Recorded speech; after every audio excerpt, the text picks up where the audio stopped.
రవి, మధ్యలో వెళ్ళిపోతున్నావేంటి రవి? చివరిదాకా కలిసి నడవలేమో తెలిసినప్పుడు వెనక్కి వెళ్ళిపోవడమే కరెక్ట్ అనిపించింది. వాళ్ళతో అలా అబద్ధాలు చెప్పినందుకు కోపం వచ్చిందా? లేదు, నిజాలు దాచినందుకు బాధ అనిపించింది. నువ్వెవరో గద్వాలరెడ్డి గారి కూతురు అని నేను ప్రేమించలేదని. నేను చూడడానికి ముందే నీ ఆలోచనలు, నీ భావాలు నేను ప్రేమించాను. నువ్వు చాలా మంచిదాని ధరణి. అంటే మొదట్లో నేను ఎలాగైనా కలవాలి, ఒక్కసారైనా మాట్లాడాలని చాలా ట్రై చేసే ఉంటాను. కుదిరేది కాదేంటో. అలాంటిది నువ్వు నాతో ఫ్రెండ్షిప్ చేసావు. నేను నెలంతటికి తాకితే 300 అవుతారని. నువ్వు ఎక్కడికి తీసుకెళ్ళవే? ఏంటా ప్లేస్ అది?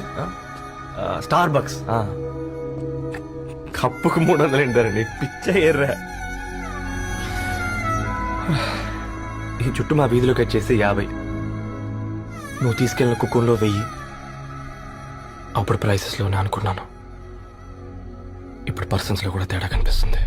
నేను కట్టుకున్న తాజ్మహల్కి నేనే షాజహాన్ అనుకున్నాను.